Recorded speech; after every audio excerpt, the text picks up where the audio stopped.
요한계시록 12장 13절 말씀. 용이 자기가 땅으로 내어 쫓긴 것을 보고 남자를 낳은 여자를 핍박하는지라. 그 여자가 큰 독수리의 두 날개를 받아 광야 자기 곳으로 날아가 거기서 그 뱀의 낯을 피하여 한 때와 두 때와 반 때를 양육받으며.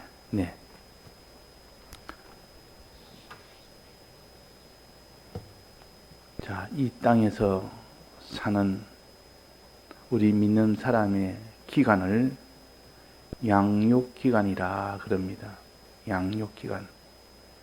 그러면 그 사람이 이 땅에서 잘 살든 못 살든, 어려움을 겪든 어려움이 없든 다 그것은 하나님께서 적절하게 어려움을 있을 때도 있고 없을 때도 있고, 어려움이 클 때도 있고 작을 때도 있고, 또 어려움의 숫자가 적을 때도 있고 많을 때도 있고, 그것은 하나님이 결정을 해서 우리에게 주십니다. 그러나 그것은 모든 이 땅에 머물 때 일어나는 일은 우리를 양육하기 위함이라 하는 이것을 우리는 잊어서는 안 됩니다. 편안한 현실, 부강한 현실, 아주 존귀한 현실만 준다면 양육이 온전하게 되지 못하기 때문에 어떤 데는 부강한 현실도 주다가도 말할 수 없이 참 그 사람이 이렇게 비참한 그런 현실처럼 보이는 것도 주십니다. 그래서 우리는 어려움 속에서 자라는 것도 있고 부강한 속에서 자라는 면이 있고, 그래서 하나님께서 믿는 자에게 부강할 때도 있고 또 어려울 때도 있고, 그러나 자라는 그것이 속성으로 자라는 것은 보통 어려울 때입니다. 그 사람이 어려움을 만나면 그 사람이 쑥 자랍니다. 그래서 어릴 때 고생은 사서한다는 말이 있습니다. 어릴 때 고생하면서 자란 사람은 빨리 자랍니다. 왜? 어려움 속에서 생각이 많아지고 보는 것이 좀 깊어지고, 또 어려움 속에서 고생 속에서 그 사람이 아쉬운 것과 그 고통 중에서 깨닫는 면이 좀 더 편안할 때보다 많아지니까 그 사람은 자라는데 아주 유리한 것이 여러 가지 시험을 만날 때가 더욱더 그렇습니다. 시험이 없는 이런 아주 편안할 때는 준비하기에는 좋지만은, 그러나 정작 그 사람이 자라는 것은 어려운 현실이 있는 어려울 때입니다. 환난 때라. 환난 때는 자라는 때요, 이 편안한 때는 환난을 준비하는 때라. 그래서 편안한 때도 필요하고 또 환난 때도 필요하고 둘 다 필요해서 하나님이 이걸 적절하게 교체해서 주십니다. 그러니까 어려움이 없으면 환난은 준비하는 일에 전력을 다하고, 또 어려움이 오면 그 어려움을 통과하는 데 전력을 다하는 그 사람이 지혜 있는 사람이요. 그래서 여기에 양육받으며, 자, 한 때와 두 때와 반 때를 양육받으며, 양육받는 기간을 한 때, 두 때, 반 때 합쳐서 3.5대입니다. 세 때 반은, 세 때 반이 우리가 양육받는 기간이라. 즉, 이 세 때 반은, 한 때와 두 때와 반 때는 우리의 신앙의 단계를 말합니다. 우리의 신앙은 이런 단계로 자라간다. 첫 번째는 한 때요, 두 번째는 두 때요, 세 번째는 반 때라. 이 세 가지 과정을 통해서 우리의 신앙이 양육을 받는 겁니다. 그럼 이 때 한 때와 두 때와 반 때마다 그 사람의 신앙이 자라는데 그럼 무엇을 가르치느냐? 한 때는 제일 처음 시작하는 때요. 우리의 신앙 단계가 시작하는 그때에 자라는 고면이 있고, 그 다음에 두 때는 이제 시작 다음으로 본격적으로 자라는 그 면이 있고, 반 때는 마지막으로 끝이 나는 그때에 자라는 그 기간을 말합니다. 자, 한 때는 시작, 두 때는 이제는 본론, 이 반 때는 마지막 이렇게 종결. 그럼 한 때는 어떤 때를 말하느냐? 그 위에 보면 여자가 큰 독수리의 두 날개를 받아 광야 자기 곳으로 날아가, 광야로 날아가는 그것이 한때입니다. 광야로 날아가는 것. 즉 애굽에서 광야로 나아가는 그때 그 기간을 가르쳐서 한때라 그럽니다. 그걸 다른 말로 그러면 한마디로 말한다면 애굽을 나와서 광야로 가는 것을 한마디로 뭐라 그럽니까? 출애굽이라 그럽니다. 애굽을 나와서 광야로 간다 이래서 출애굽이라. 출애굽하는 때가 한때요. 출애굽은 애굽에서 나온다, 죄에서 나온다는 뜻이요. 죄에서 나오는 것은 유월절과 무교절 아닙니까? 이 유월절과 무교절은 죄에서 나오는 그 절기라. 그러니까 이것은 신약 시대에 와서는 회개라 그럽니다. 죄를 이제는 사함받는 것이요, 죄에서 나오는 것이요, 이 단계에서 양육을 받는다. 회개를 통하여 그 사람이 자라는 겁니다. 회개가 없으면 그 사람이 자라지 못합니다. 우리는 이 땅에서 회개부터 시작해서 그 사람이 차차차 자라는 것이지, 신앙의 어린 아기는 이렇게 어릴 때니까, 어릴 때는 모유부터 시작해서 그래서 자랍니다. 이 어른이 먹는 그 식물은 못 먹습니다. 그래서 그때는 하나님 앞에 자기가 지은 죄를 회개하는 이것이 신앙의 제 첫 단계라. 우리는 다 어릴 때가 있고 회개해야 할 때가 있었고, 또 지금도 죄를 지으면 또 회개부터 시작해야 됩니다. 그러니까 요 한때가 얼마나 중요한지, 광야 자기 곳으로 날아가는 것이 얼마나 중요한지, 회개가 얼마나 중요한지를 가르치면서 한때에 양육받아라, 회개로 양육받아라, 애굽에서 나오는 이것을 통해서 너는 양육을 받아라. 출애굽하는 것이 회개의 은혜요, 속죄제와 속분제를 가르칩니다. 그래서 예수님께서도 회개하라, 천국이 가까우니라 첫 복음의 시작입니다. 세례 요한도 그렇고 회개하라부터 나왔다고. 애굽에서 나오라 그 말이에요. 회개하라, 죄에서 나오라. 우리는 어디까지 자라도 항상 하나님 앞에 회개할 것이 또 나오고 또 나옵니다. 나는 이 회개를 지났으니까 이제는 회개할 필요가 없다 하는 사람이 없습니다. 어디까지 자라도 그 단계에서 또 하나님 앞에 서면 거기서 또 우리가 회개할 것이 또 나오는 겁니다. 그래서 우리는 평생 회개의 길로 걸어야 되지, 나는 신앙 단계, 회개의 단계는 건넜다, 이제 회개 안 해도 된다 하는 사람이 한 사람도 없습니다. 그래서 한때는 출애굽 때요, 출애굽하는 과정이요, 회개의 과정이라. 그 다음에 두 때는 뭡니까? 두 때는 이제 광야에 와서 광야를 지나는 때라. 이 광야는 40년 동안 광야를 지나는 생활을 해야 됩니다. 이 광야 지나는 기간도 길고 또 그 노정도 굉장히 다양합니다. 출발해서 마지막 요단강을 건너기까지 직전까지는 다 광야입니다. 광야 생활이라. 이 광야 생활을 두 때라 얘기했습니다.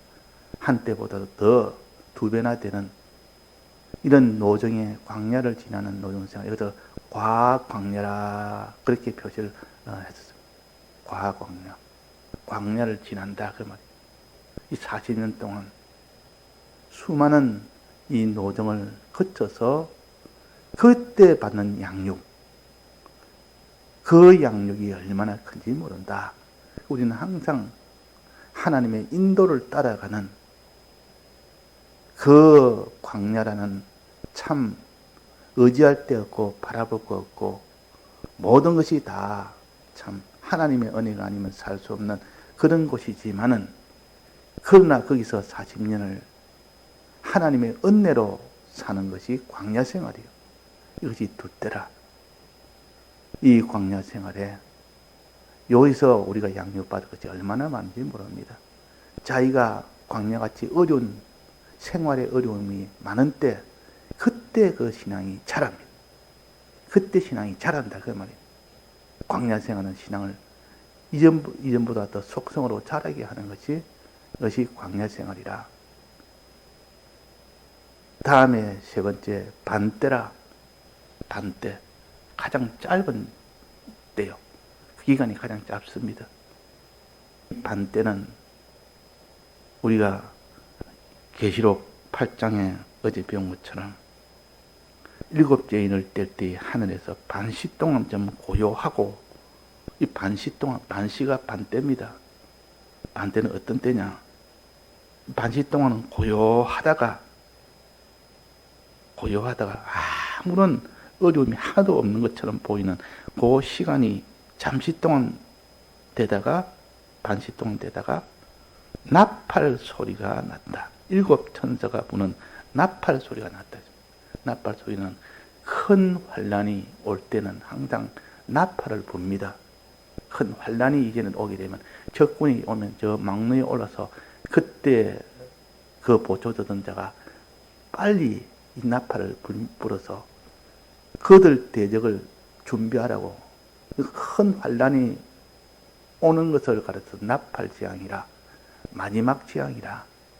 7 나팔에 부는 것은 마지막 인을 뗄 때에 7 나팔을 부는 이런 일이 생겼다 그랬습니다.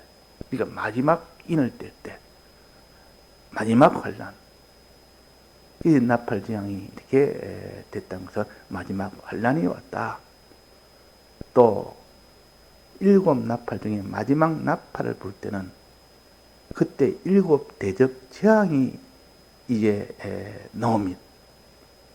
그러면 7 나팔 재앙이나 7 대접 재앙이나, 그래서 마지막 7 인을 뗄 때 일어난 것이니까 마지막 최후의 환란을 가르칩니다.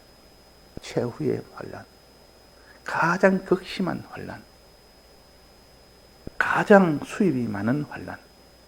환란이 클수록 우리 믿는 자에는 수입이 많고, 환란이 적을수록 수입은 적습니다. 이제 가장 극심한 마지막 인을 뗄 때니까 거기는 7 나팔이 있고 7 대접이 있다. 이거는 큰 환란이 이제는 오되, 급속한 환란, 마지막 갖다 부어버리는 환란, 지금까지 개국 이래 없었던 환란, 이 환란은 제일 큰 환란이 옵니다. 크고 두려운 날이라 그랬고, 또 크고 영화로운 날이라 그랬습니다. 그 환란은 수입이 제일 많을 때요. 그때 양육의 양을 본다면 그때가 제일 많은 양육이 되어집니다. 우리는 양육을 기준으로 본다면 이 반때에, 그때 마지막 때에 그때 양육이 가장 많이 된다. 그러면 믿음의 사람들은 어떤 때를 기다리겠습니까? 한때도 우리가 잘해야 되고, 두때 때도 잘해야 되고, 마지막 반때 환란이 있는 그때는 쑥 자랍니다. 아주 많이 자랍니다. 그 날을 기다리는 사람, 마지막 환란을 기다리는 사람, 반때를 기다리는 사람. 근데 반때는 참 기이하게 이 마지막 환란이, 나팔장이 오기 전에, 대접장이 오기 전에 고요했다 그랬습니다. 반때 잠깐 동안, 반때는 잠깐입니다. 잠깐 동안 고요한 것이 시작되다가 그 다음에 이 극심한 대접 환란, 나팔 환란이 이루어진다. 이 고요하다는 말은 환란이 전혀 오지 않을 것처럼 보이는 그것이 앞에 먼저 시작이 되면서 마지막 최후 환란이 오게 됩니다. 그 말은 폭풍 전야처럼 폭풍이 불기 전날에는 굉장히 고요합니다. 도무지 폭풍이 오리라고 생각을 못할 만큼 그런 기후가 됐다가 그날 밤을 지나니까 지금까지 없던 그런 큰 폭풍이 몰아칩니다. 그런 것처럼 여기에 반때라는 것은 고요한 그때를 시점으로 해서 그것이 잠깐 지나는 그 뒤에 그래서 평안하다, 안전하다 하는 그럴 때가 먼저 오고 그 뒤에 연이어서 지금까지 없었던 그런 재앙이 닥칩니다. 이 재앙은 곧 대접재앙이라 나팔재앙이라 이 재앙이 끝으로 예수님이 재림을 하십니다. 그런데 이 재앙이 제일 큰 재앙이란 말은 제일 양육이 많은 재앙이라. 자, 양육을 우리가 기준으로 봐야 됩니다. 우리 믿는 사람은 어떻게 하면 양육이 되느냐. 그러니까 고요한 때를 만났으면 환난 때 양육이 되니까 고요한 그때는 준비하는 그 사람이 양육을 받을 수가 있는 사람이요. 또 환난이 오면 환난 때에 바로 양육이 되는 때이기 때문에 환난을 즐거워해라, 기뻐해라. 너희가 여러 가지 시험을 만나거든 뭐라 했습니까? 온전히 뭐라 했습니까? 기뻐해라. 무엇을 기준으로 하기 때문에 그렇습니까? 양육을 기준으로 하기 때문에 그렇습니다. 그러나 환난을 기준으로 한다면 환난은 없으면 좋겠다고 여길 수 있지만 그러나 환난을 통하여 양육이 되니까 그 양육이 그걸 기준으로 본다면 환난은 있을수록 좋고 시험은 있을수록 좋고 그래서 여러 가지 시험을 만날 때 기뻐해라 그랬단 말이에요. 그런데 우리가 시험을 만나도 기뻐하지 못하는 것은 그것이 양육이 된다고 생각은 안 하기 때문에 그것은 생각도 안 하기 때문에 그래서 아무리 부잣집이라도 자녀를 키울 때 어릴 때 좀 고생을 좀 시킵니다. 혼자서 자취를 하게 해서 자기가 자취하다 보면 모든 것이 자기가 스스로 다 해야 되니까 근데 부모들은 이런 것을 힘드니까 그냥 자기 품에 안고 항상 있는 것 전부 다 공급다 해주니까 나중에는 아이가 스스로 아무것도 못합니다. 그러나 그 애를 이렇게 혼자서 내버려둬서 네가 스스로 일어나고 스스로 일도 하고 스스로 모든 식사도 너도 하고 자취하세에서 이렇게 공부해라. 그러니까 고생은 돼도 그 애가 빨리 자란다. 그러니까 자라는 고면만 기준으로 본다면 양육을 기준으로 본다면 한 때와 두 때와 반 때는 이건 다 고난의 길이요 환난의 길이라. 그때 양육을 많이 받는다는 뜻이요. 우리는 양육을 기준으로 항상 이 환난 때를 기뻐해라. 그래서 요한계시록은 마지막 환난을 기준으로 예언한 말씀이요. 7인부터 시작해서 마지막 인을 띠는 그 인 속에 나팔재앙과 대접재앙 7개가 다 들었습니다. 그 마지막 나팔재앙과 대접재앙에서 큰 환란이 오고 그때 급속도로 양육이 됩니다. 우리는 양육을 기준으로 본다면 이 날이 제일 좋은 때 아닙니까? 제일 기쁠 때 아닙니까? 여러 가지 시험 만나면 기뻐해라는 이 뜻을 우리가 버리면 안 됩니다. 너는 양육을 받는 그것이 영생이 되는 양육이다. 영생이 되는 양육이다 그 말이에요. 구원이 되는 양육이다 말이에요. 구원은 무엇이 구원이냐? 영원한 멸망에서 벗어나는 것이 구원이요. 또 하나님의 크신 나라에 들어가는 것이 구원이요. 하나님의 자녀가 되는 것이 구원이요. 하나님의 자녀로서의 하나님의 유업을 받는 것이 구원이라. 이 구원이 이루어지는데 양육을 받을 때 이 구원이 이루어지는 그 양육이 얼마나 귀하고 얼마나 크며 얼마나 좋으며 이것을 소망하는 자는 환난이 오기를 손꼽아 기다립니다. 환난이 오기를. 그래서 이전에 이 6.25 전쟁 때나 그런 때도 그 인민군이 와서 그들은 다 예수님 사람을 다 죽입니다. 왜? 유물주의로 살아야 될 인생들이 하나님을 믿으니까, 그 하나님 믿으니까, 하나님 믿는 사람은 유물주의 반대로 나가니까, 하나님 중심으로 나가니까, 우리는 물질 중심으로 나가야 되는데 저 믿는 사람은 꼭 하나님 중심으로 나가니까, 그래서 믿는 사람은 무조건 다 죽입니다. 저거는 씻어도 씻겨지지 않는 세뇌가 됐기 때문에 안 된다. 저는 죽이는 수밖에 없다 이래가지고, 그래서 인민군은 그 당시에 예수 믿는 사람 보면 다 죽였다 그 말이에요. 그래서 믿는 사람은 그 전쟁의 그 인민군의 그 공격에서 이제 이 환란에서 내가 죽으면 완전한 양육이 되기 때문에 이것을 오히려 기다리며 그들이 자기를 죽여주기를 원하는 그런 신앙을 우리가 많이 들었고 많이 배웠어요. 양육을 기준으로 하지 못하는 이건 자살행위 아닙니까? 그들이 핍박받아 죽기를 바라는 그런 신앙은 반대를 양육을 받는, 이는 최고의 양육을 받는 그 사람이 되는 겁니다. 그래서 반대를 우리가 양육받읍시다. 반대는 여기에 17절에 한번 봅시다.